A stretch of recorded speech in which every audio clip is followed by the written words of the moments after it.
നാടിനെ കണ്ണീർ കടലാക്കി പാലക്കാട് പനയമ്പാടത്ത് ലോറി പാഞ്ഞുകയറി മരിച്ച 4 പെൺകുട്ടികൾ ഇനി ഓർമ്മ. തുപ്പനാട് ജുമാ മസ്ജിദിലാണ് 4 കൂട്ടുകാരികൾക്കും ഖബറൊരുങ്ങിയത്. കുഞ്ഞുനാൾ മുതലുള്ള കൂട്ടുകാർ അവസാന യാത്രയിലും ഒന്നിച്ചു. പെയ്തു തോരാത്ത സങ്കടപ്പെരുമഴയിൽ നാടൊന്നാകെ അവർ 4 പേർക്കും അന്ത്യയാത്രാമൊഴി ചൊല്ലി. പൊന്നോമനകളെ അവസാനം നോക്ക് കാണാനെത്തിയവർക്ക് സങ്കടം താങ്ങാനായില്ല.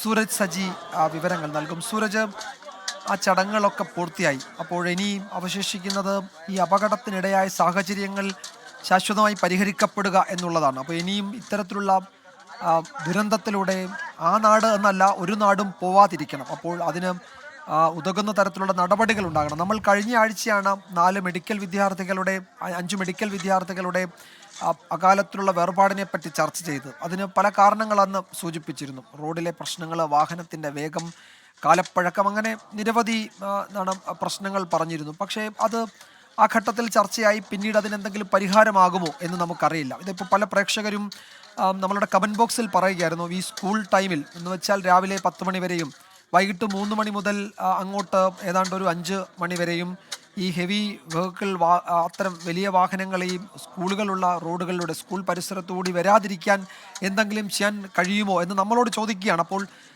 അതിനൊക്കെ തീരുമാനമെടുക്കേണ്ടത് ഭരണാധികാരികളാണ്. വലിയ വാഹനങ്ങളുടെ ഈ സ്കൂൾ സമയത്തെ യാത്രയ്ക്കൊക്കെ പലയിടത്തും വിലക്കുകളും നിയമപരമായ തടസ്സങ്ങളുമൊക്കെ ഉണ്ട്. പക്ഷേ അത് പാലിക്കപ്പെടുന്നുണ്ടോ എന്നൊന്നും നമുക്കറിയില്ല. പലപ്പോഴും അമിത വേഗത്തിൽ പോകുന്ന ടിപ്പറുകളെ പറ്റി നമ്മൾ തുടർച്ചയായി അത് അധികാരികളോട് പറയുന്നുണ്ട്. സ്കൂളിൻ്റെ മുന്നിലൂടെയൊക്കെ സ്കൂൾ സമയത്തൊക്കെ ലക്കും ലഗാനുമില്ലാതെ ഇത്ര വലിയ വാഹനങ്ങൾ അമിത വേഗത്തിൽ ചീറിപ്പായുന്നത് നമ്മൾ കാണുന്നുണ്ട്. ആ ഘട്ടത്തിലൊക്കെ അത് വാർത്തകളിലും പത്രങ്ങളുടെ പ്രാദേശിക പേജുകളിലുമൊക്കെയായി ഒതുങ്ങുകയാണ് പതിവ്.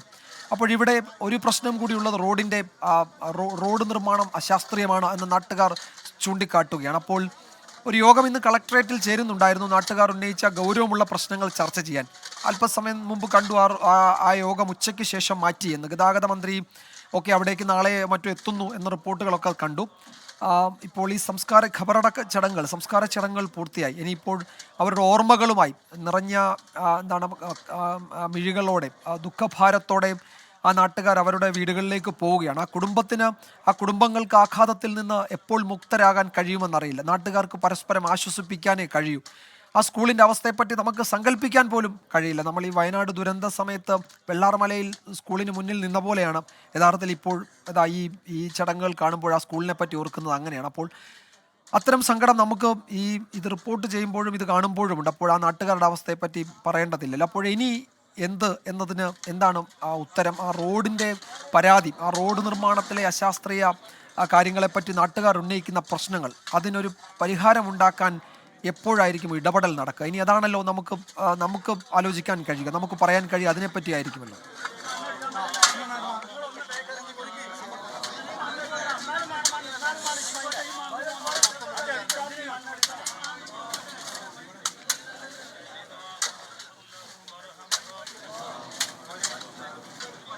വിജയകുമാർ, 4 കുട്ടികളുടെ ജീവൻ എടുത്ത അപകടമാണ്. ആ അപകടത്തിന് ശേഷം ആ കുട്ടികൾ മണ്ണടിയുകയും ചെയ്തു. പക്ഷേ ഇനി ഈ അപകടത്തിലേക്ക് നയിച്ചതിൻ്റെ കാര്യകാരണങ്ങൾ കണ്ടെത്തുകയും ആ പ്രശ്നപരിഹാരവുമാണ് വേണ്ടത്. അതുതന്നെയാണ് നാട്ടുകാർ ചൂണ്ടിക്കാണിക്കുന്നത്.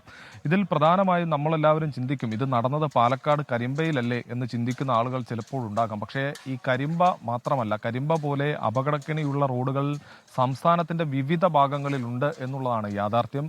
ഇത് സംബന്ധിച്ച് മോട്ടോർ വെഹിക്കിൾ ഡിപ്പാർട്ട്മെന്റിനടക്കം കൃത്യമായ ധാരണകളുണ്ട്, ബോധ്യങ്ങളുണ്ട്, തെളിവുകളുണ്ട്. പക്ഷേ ഇവയെല്ലാം ഒരു അപകടം നടന്ന് ജീവൻ നഷ്ടപ്പെട്ട് ഒരു വലിയ ദുരന്തത്തിലേക്ക് പോകുമ്പോൾ മാത്രം സർക്കാർ സംവിധാനങ്ങൾ ഉണരുന്നു. അത് തന്നെയാണ് ഇവിടെയും 4 ജീവൻ എടുക്കുന്നതിലേക്ക് നയിച്ചത് എന്നതിൽ തർക്കമില്ല. ഇന്ന് ഗതാഗത മന്ത്രി അടക്കം ചാലക്കുടിയിലെ കാര്യം സൂചിപ്പിക്കുകയുണ്ടായി, ചാലക്കുടിയിലുണ്ടായ അപകടത്തെക്കുറിച്ച് സൂചിപ്പിക്കുകയുണ്ടായി, അതിൽ തുടർന്ന് സ്വീകരിച്ച നടപടിയെക്കുറിച്ച് സൂചിപ്പിക്കുകയുണ്ടായി. പക്ഷേ ഇവിടെയെല്ലാം, അതായത് ഇത്തരം സന്ദർഭങ്ങളിൽ ഈ മോട്ടോർ വെഹിക്കിൾ ഡിപ്പാർട്ട്മെന്റിന്റെ കയ്യിലടക്കം ഇത്തരത്തിൽ അപകടമുണ്ടാകുന്ന അപകട മേഖലകൾ, റെഡ് സോണുകൾ ഉണ്ടായിട്ടും ഈ പ്രശ്നങ്ങൾ പരിഹരിക്കുന്നതിന് സർക്കാരിന്റെ ഭാഗത്തു നിന്നുണ്ടാകുന്ന ഗുരുതരമായ അനാസ്ഥ, അത് തന്നെയാണ് ഈ റോഡുകൾ കുരുതിക്കളമായി മാറുന്നതിന് പ്രധാന കാരണമെന്നുള്ളതാണ് നാട്ടുകാരടക്കം ചൂണ്ടിക്കാണിക്കുന്നത്. ഈ മേഖലയിൽ നേരത്തെയും അപകടങ്ങൾ ഉണ്ടായിട്ടുണ്ട്, പല ജീവനുകളും നഷ്ടപ്പെട്ടിട്ടുണ്ട്.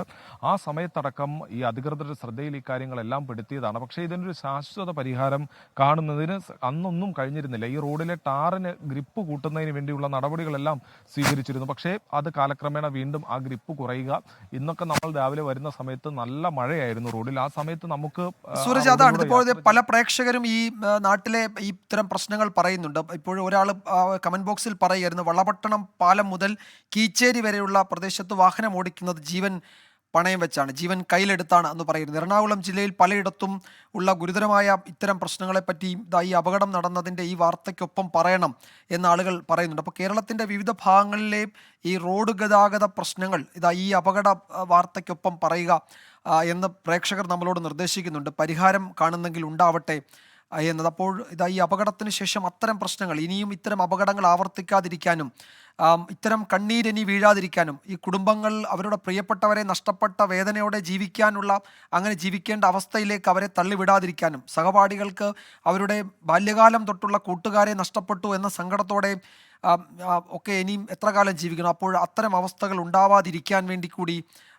ഇനിയുള്ള മണിക്കൂറുകളിൽ ഇടപെടൽ ഉണ്ടാകണമെന്ന് പലരും നമ്മളോട് പറയുന്നുണ്ട്. അപ്പോൾ നമ്മൾ ഇക്കാര്യങ്ങളൊക്കെ തുടർച്ചയായി അധികാരികളുടെ ശ്രദ്ധയിൽപ്പെടുത്തുകയാണ്. ഇടപെടൽ ഉണ്ടാകും എന്ന് തന്നെയാണ് നമ്മൾ കരുതുന്നത്. നേരത്തെ നമ്മൾ പറഞ്ഞതുപോലെ ഒരു നാടിനെ ആകെ കണ്ണീർ കടലിലാക്കിയാണ് പാലക്കാട് പനയമ്പാടത്ത് ആ ലോറി അപകടത്തിൽ മരിച്ച 4 പെൺകുട്ടികളും ഓർമ്മയാകുന്നത്. തുപ്പനാട് ജുമാ മസ്ജിദിൽ 4 കൂട്ടുകാരികൾക്കും ഖബറൊരുങ്ങി. ചെറുപ്പം മുതൽ ഒരുമിച്ച് കഴിഞ്ഞ കൂട്ടുകാർ അവരുടെ അവസാന യാത്രയിലും ഒന്നിച്ചു. വളരെ ഹൃദയവേദനയോടെ, ഹൃദയഭാരത്തോടെയാണ് നമ്മളും ഇക്കാര്യങ്ങളൊക്കെ റിപ്പോർട്ട് ചെയ്യുന്നത്. പെയ്തു തോരാത്ത സങ്കടപ്പെരുമഴയിൽ ആ നാടൊന്നാകെ അവർക്ക് 4 പേർക്കും അന്ത്യയാത്രാമൊഴി ചൊല്ലുന്നതാണ് നമ്മൾ കണ്ടത്. പൊന്നോമനകളെ അവസാന നോക്ക് കാണാനെത്തിയവർക്ക് സങ്കടം താങ്ങാനായില്ല. അപ്പോൾ നമ്മൾ ആ സംസ്കാര ചടങ്ങുകൾ, ഖബറടക്ക ചടങ്ങുകൾ അല്പസമയം മുമ്പാണ് പൂർത്തിയായത്.